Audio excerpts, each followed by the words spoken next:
Hi DECA High families, can you believe summer's already over?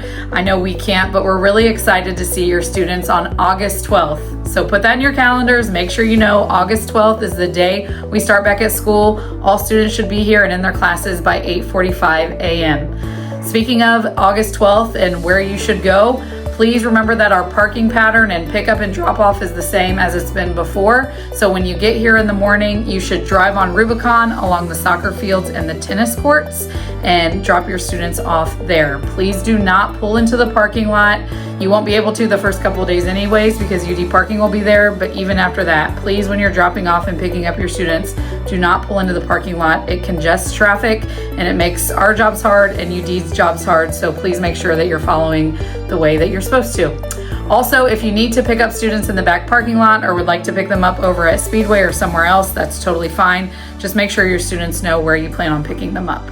The elevators open up at 8 a.m. for students to get up, so please do not drop them off earlier than that, and students should leave by 3:45 p.m. unless they're with an adult. That's totally fine that they stay if they have a club or they're getting extra help, but if not, they should be leaving by 3:45 p.m. Also, students are only permitted to be on the third floor of the building. They should not be going to any other floors before school, after school, or during the school day. If they are found on other floors, they will receive a consequence, so please just make sure that you're sending the same message to them so that they know to only be on the third floor of the building. We want to be good neighbors to UD, and we want to make sure that we can keep this space for as long as possible. We will be providing bus passes still for students. We know that there's been some changes for DPS and other areas, but we are still allowed to provide bus passes so your students can pick up a bus pass the first day of school. The bus passes last for 30 days. Please remind your students that if they lose their bus pass, we cannot give them another one, and you will have to get them one yourself, and we don't want that to happen. So tell them to hold on to those tight, and every 30 days they can check in with Mr. Bryant and get a new bus pass.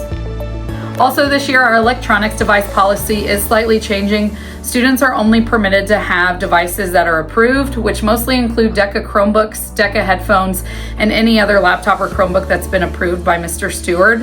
If your student has a MacBook or an iPad, that will not be approved, but most other Chromebooks and laptops will be. They need to check in with Mr. Stewart to get it approved. This means that cell phones, watches, iPads, MacBooks, headphones, especially wireless headphones, are not going to be permitted during the day. In the past, we've allowed students to have them out during lunch. However, a new bill has passed in the state of Ohio that says those devices are not allowed at all during the instructional day, which includes lunch. So that's the big change, is that students can no longer have those out during lunchtime. If you need to get a hold of your student, please reach out to Mr. Bryant. He will get the message to them quickly. We will still continue with the strike system though, so if your student does have their phone, watch, headphones out, a teacher or a staff member will be asked to take it from them. They can pick it up from them at the end of the day.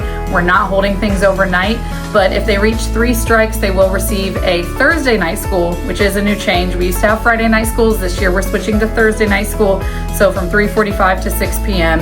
If your student gets the 3rd strike, you will hear from us that they have a Thursday night school. As most of you have already heard, we've switched to final forms so that all of your forms can be done online instead of having to fill out those paper forms. Please make sure that you're filling those out if you have not yet.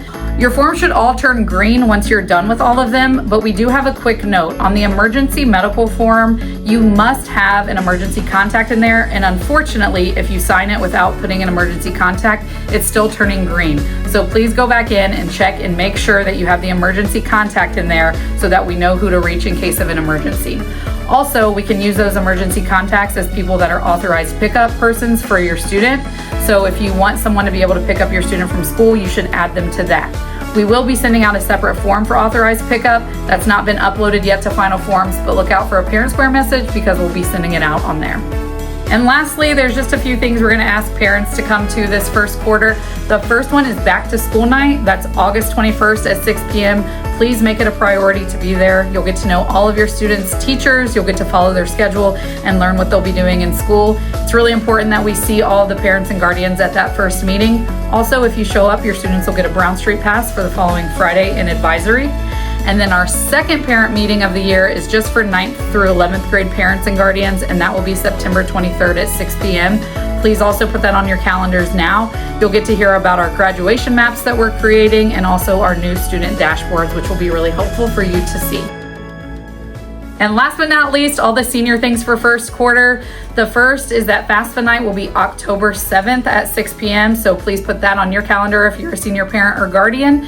And the second thing is we do have the senior trip coming up. It's going to be November 19th through the 21st.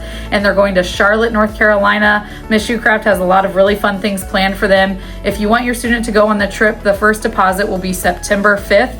And it's $50. So please turn that into Miss Shoecraft and look out for Parent Square messages for ways that you can pay for that trip. That's everything for you guys. We can't wait to see your students on August 12th at 8:45 a.m.